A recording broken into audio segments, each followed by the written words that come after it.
This is the Star News Brief. I'm Joely Regi. Electing 47 women to the Senate and scrapping Nairobi as a county are among the proposals in the Building Bridges Initiative report that could be rescinded. A deal between MPs, President Uhuru Kenyatta and his handshake partner Raila Odinga could see fundamental changes to the BBI report. While meeting parliamentarians in Naivasha early this month, the two BBI principals are said to have agreed to have the changes reflected in the final report. Find out more about the proposals made in the Star on Monday. Get a copy of the Star by subscribing to our e-paper for only 10 shillings by dialing star 550 star 3 hash. Before he collapsed, Matungu MP Justus Murunga was in a jovial mood, having hosted guests at his rural home in Makunda village throughout Saturday. The 60-year-old lawmaker was on his way upstairs for dinner at around 7:30 p.m. when he suddenly felt very weak. He was with his bodyguard and a domestic worker. As they walked up the stairs, Murunga told the two that he was experiencing pain and breathing difficulties. He collapsed a few minutes later. Read about Murunga's final moments in your copy of the Star tomorrow.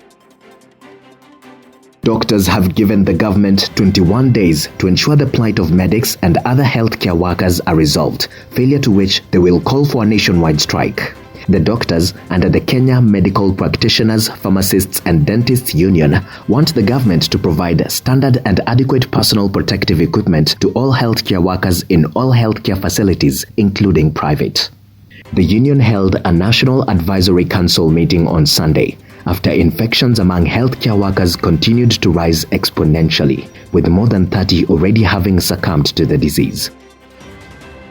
The government has committed to support insolvent Kenya Power, whose liabilities now exceed its current assets by 70.9 billion shillings, with the Auditor General casting doubt on its financial soundness.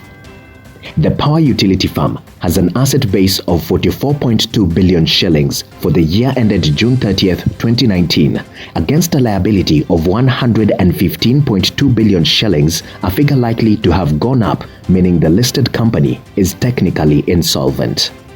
In an audit of the company, Auditor General Nancy Gadungu notes Kenya Power has remained in a negative working capital position for the third consecutive year.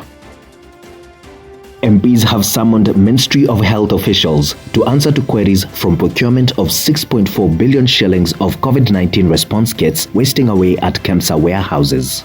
The National Assembly Public Investments Committee has called before it Health Cabinet Secretary Mutahi Kagwe and Principal Secretary Susan Mochache on Tuesday. The committee, chaired by Mvita MP Abdul Swamad Nasir, is reviewing findings of a special audit which recommended the prosecution of ministry and KEMSA officials linked to the kids' mess. Every 15th of November, the Belgians in Kenya celebrate King's Day. If there was no COVID-19, they would throng this year as they normally do at the residence of Belgium on Karura Avenue in Muthaiga, toast to the health of His Majesty King Philippe, and enjoy a glass of excellent beer.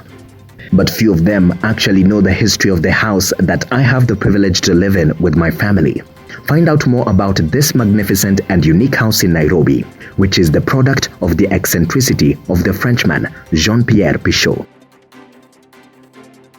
Get a copy of the Star by subscribing to our e-paper for only 10 shillings by dialing star 550 star 3 hash. You can also get more on the Star website.